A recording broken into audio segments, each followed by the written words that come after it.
اپنے بچوں کی کسی نامناسب حرکت سے اگر ان سے ناراض ہوں، عتاب کریں، ان سے روٹھ جائیں، تو چھوٹوں کا، طلباء کا اور بچوں کا یہ حق ہے کہ بڑوں کو منوائیں، ان کی رضامندی کے متلاشی رہے، یہ نہیں کہ ناراض ہو تو ہوتا رہے۔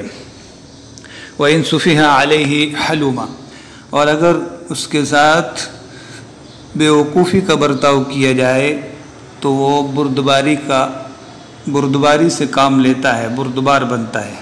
سفیہ یسفہ صفاحتاً، بے وقوف ہونا، یہ متعدد ابواب سے آتا ہے، فتحہ سے بھی آتا ہے، تو اسی سے مجہول ہوگا سفیہ علیہ، اس کے ساتھ اگر بے وقوفی کا برتاؤ کیا جائے، نادانی اور جہالت کا معاملہ اس کے ساتھ کیا جائے تو طیش میں آ کر آپے سے باہر نہیں ہوتا بلکہ بردباری سے کام لیتا ہے۔ وَإِن ظُلِمَ صَبَرَ، اگر اس پر ظلم کیا جائے تو صبر کرتا ہے۔ وَإِن جِيرَ عَلَيْهِ عَدَلَ، اور اس پر زیادتی کی جائے تو عدل اور انصاف سے کام لیتا ہے۔ جارہ یجور سے مجہول ہے جیر، جور ظلم کو کہا جاتا ہے، زیادتی کو کہا جاتا ہے۔ تو ان جیر علیہ، اگر اس پر زیادتی کی جائے، عدل تو انصاف سے کام لیتا ہے۔ ولا يتعوذ بغیر اللہ، اور وہ اللہ کو چھوڑ کر کسی سے پناہ طلب نہیں کرتا، اور وہ اللہ ہی سے پناہ طلب کرتا ہے۔ ولا يستعین الا باللہ، اور وہ اللہ ہی سے مدد مانگتا ہے۔ وقور فی الملأ، وہ مجلس میں باوقار ہوتا ہے۔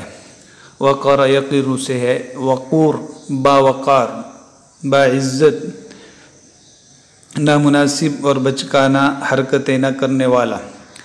ملا مجلس کو کہا جاتا ہے۔ شکور فی الخلا، خلوت میں وہ شکر گزار ہوتا ہے۔ شکور شین کے فتحہ کے ساتھ فعول کے وزن پر شکر گزار۔ خلا یخلو، خلوون سے ہے، خلوت۔ قانع بالرزق، رزق پر قناعت کرتا ہے۔ قانع یقنع قناعتاً، تھوڑے پر صبر کرنا، جتنا حاصل ہو اسی پر راضی برضا رہنے کو قناعت سے تعبیر کیا جاتا ہے۔ حامد علی الرخاء، آسودگی اور خوشحالی پر اللہ کی تعریف کرتا ہے۔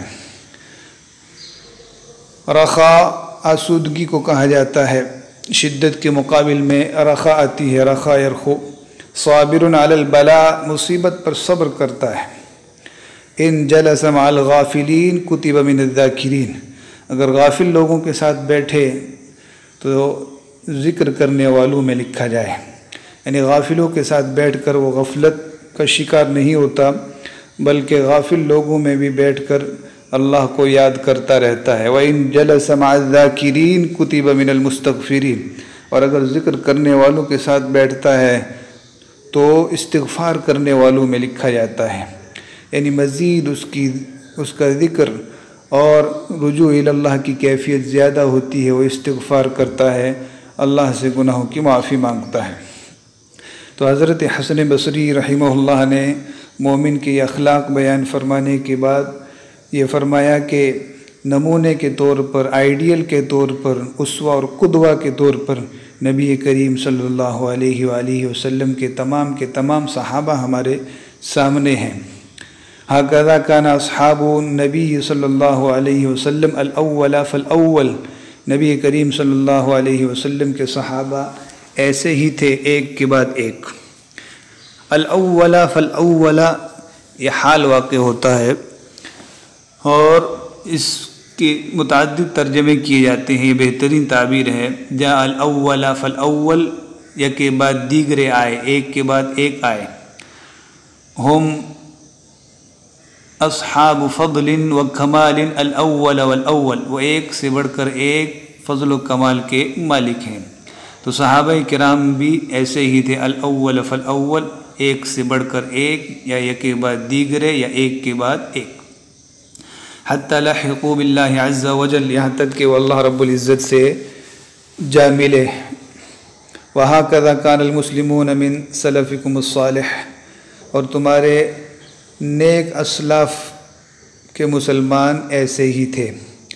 سلف کی جمع اسلاف ہے گزرے ہوئے لوگ، سلفا یسلفو اور سلفا یسلفو، سلفن سلوفن گزرنا، تو تمہارے اسلاف ایسے ہی تھے، گزرے ہوئے مسلمان ایسے ہی تھے۔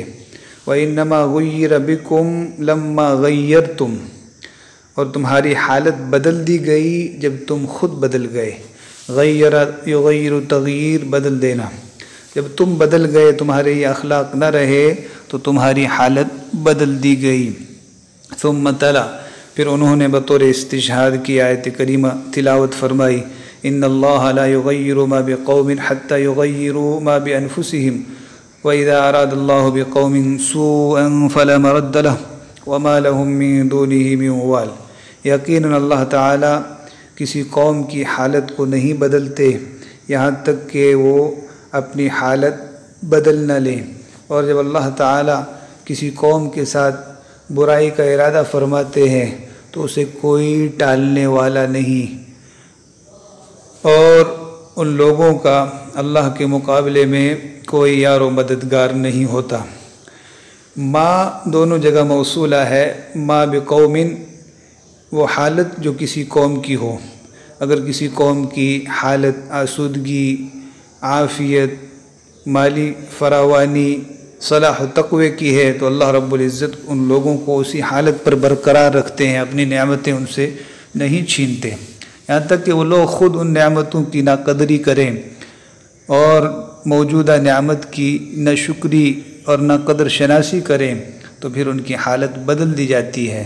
تو یہ خود ان کا کرتوت ہوتا ہے، خود ان کا معاملہ ہوتا ہے، اور جب کوئی قوم نعمتوں کی ناقدری کرتی ہے، اپنی تباہی اور زوال کے اسباب اختیار کرتی ہے تو اللہ رب العزت اس کے زوال کا جب ارادہ فرما لیتے ہیں تو پھر اس کو کوئی ٹالنے والا نہیں۔ مرد یہ مصدر میمی ہے، رد یرد سے، لا مرد لہو، کوئی اس کو ٹالنے والا نہیں، کوئی وہ ہرگز ٹلنے والا نہیں۔ وما لہم من دونہ من وال، اور ان لوگوں کا اس کے مقابلے میں کوئی یار و مددگار نہیں ہوتا۔ وال یہ ولی یا یلی سے ہے، والن اس کی جمع ولات ہے، ذمہ دار، یار و مددگار، قریبی دوست، متعدد معانی آتے ہیں۔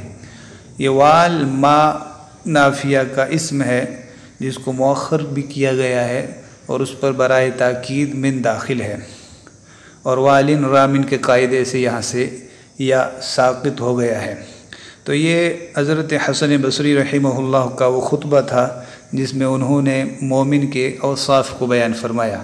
تو مولانا علی میاں رحمہ اللہ نے سلف صالحین کے جو مواعظ ہیں، جو ان کے خطب ہیں، ان میں سے ایک خطبے کو اور بہترین وعظ کو پیش کیا تاکہ معلوم ہو کہ اہل قلوب کا ادب کس درجہ اعلیٰ و عرفہ، کس درجہ شیریں اور کس درجہ مؤثر ہے۔ تو یہی صحیح ادب ہے جس کی ہمیں تلاش ہے کہ ادب بھی ہو اور اس میں خدا و رسول صلی اللہ علیہ وسلم کا تذکرہ بھی ہو، اصلاح کی باتیں بھی ہو، ایسا ادب جو خدا و رسول اور آخرت سے عاری ہو، جس میں فحش قسم کی تصویریں، فحش قسم کی باتیں پیش کی گئی ہو، ایسے ادب سے ہمیں کوئی سروکار نہیں ہے۔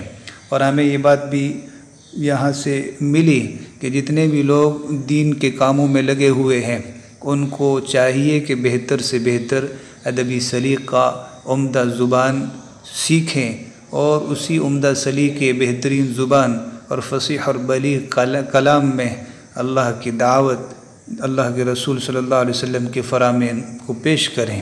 ایسا نہ ہو کہ دین کی دعوت دینے والے، اللہ اور رسول کی طرف بلانے والے ان عمدہ چیزوں سے، فصاحت و بلاغت سے، ادبیت سے، علمی زبان سے عاری ہوں، تو اور وہ لوگ جو مخرب اخلاق قسم کے مضامین پیش کرتے ہیں ان کی زبان، ان کا قلم ادبی اور معیاری ہو تو دنیا میں ان کو پذیرائی ملے، اور یہ لوگ جو حق والے ہیں اور جن کے پاس خدا و رسول کا سرمایہ ہے، جو آخرت کی طرف بلانے والے ہیں، ان کی دعوت اکارت چلی جائے۔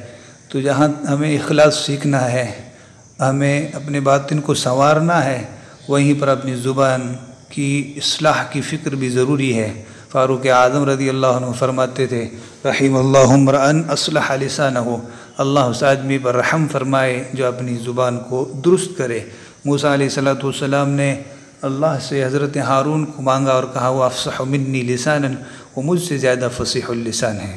تو حضرت حسن بصری کبار تابعین، امام الزہاد، اتنے بڑے آدمی ہیں لیکن ان کی زبان دیکھیں، ان کی فصاحت اور بلاغت دیکھیں، اور یہی حال تمام اصحاب کرام رضوان اللہ علیہم اور تابعین کا ہے۔ ان کی کتابیں، ان کے مواعظ اگر ہم پڑھیں گے تو زبان و ادب کی چاشنی بھی ملے گی اور خدا و رسول کی محبت بھی ملے گی۔ اللہ مجھے بھی اور آپ کو بھی توفیق مرحمت فرمائے۔